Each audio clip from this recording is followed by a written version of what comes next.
या देवी सर्वभूतेषु शक्तिरूपेण संस्थिता. नमस्तस्यै नमस्तस्यै नमस्तस्यै नमो नमः. सर्वांना नवरात्रोत्सवाच्या खूप खूप शुभेच्छा. सर्वप्रथम नारी शक्तीला माझा नमस्कार. कारण नवरात्री हे नारी शक्तीचंच तर प्रतीक आहे. दुर्गा मातेच्या रूपात आपण नारी शक्तीलाच तर बघतो. स्त्री ही कोणापेक्षाही कमी नाही. And the good always wins over the Evil. म्हणजे नेहमी चांगल्याचाच विजय होतो. And Navratri is a celebration of 9 nights. तर नवरात्रीचा स्त्रियांच्या मानसिक आरोग्याशी कसा संबंध आहे हे आपण आजच्या व्हिडिओमध्ये जाणून घेऊया. So let's see the significance of 9 nights. नवरात्रीच्या पहिल्या दिवशी देवीच्या शैलपुत्री रूपाची पूजा केली जाते. शैल म्हणजे पर्वत आणि पर्वताची कन्या म्हणून शैलपुत्री. ही देवी आपल्याला शक्ती, हिम्मत आणि बळ देते. दुसरं रूप आहे ब्रह्मचारिणी. देवी शैलपुत्रीने शंकरांना प्राप्त करून घेण्यासाठी कठोर तपश्चर्या केली होती आणि त्यामुळेच तिला ब्रह्मचारिणी म्हटलं जातं. देवीच्या या रूपातून आपल्याला हे शिकायला मिळतं की आपण आपल्या कामामध्ये नेहमी सातत्य, कन्सिस्टन्सी ठेवली तर आपल्यालाही नक्कीच यश मिळू शकतं. तिसरं रूप आहे चंद्रघंटा. देवीच्या या स्वरूपात देवीच्या मस्तकावर घंटेच्या आकाराचा अर्धचंद्र आहे, म्हणून हिला चंद्रघंटा म्हटलं जातं. चंद्र आणि आपलं मन हे इंटरकनेक्टेड असतं आणि या दिवशी प्रार्थना केल्यामुळे आपल्याला मनशांती मिळते.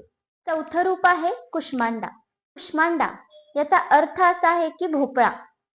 भोपळ्यामध्ये जशा अनेक बिया असतात आणि एकापेक्षा अनेक भोपळे तयार करण्याची जी प्रॉपर्टी आहे हे इंडिकेट करते स्त्री ही एक क्रिएटर, निर्माती आहे. त्याचबरोबर पाचवं रूप आहे स्कंदमाता. स्कंद हे कार्तिकेयांचंच एक नाव आहे.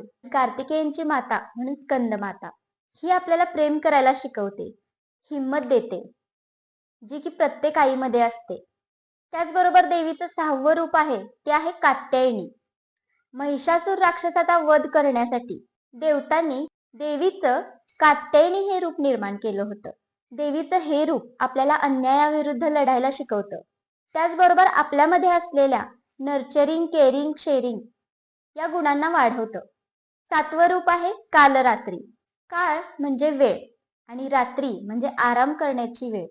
काळ बदलतो, प्रत्येक गोष्ट बदलते आणि रात्री जेव्हा आपण रेस्ट करून, आराम करून उठतो त्यानंतर आपण पुन्हा फ्रेश होऊन नव्या जोमाने कामाला लागतो. एक डायनामिक रूप घेतो. आपल्याला एक नवी ऊर्जा मिळते.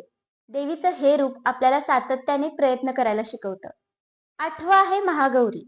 याचा अर्थ शुभ्र, पांढरा, प्युअर, सात्विक आणि नॉलेजेबल.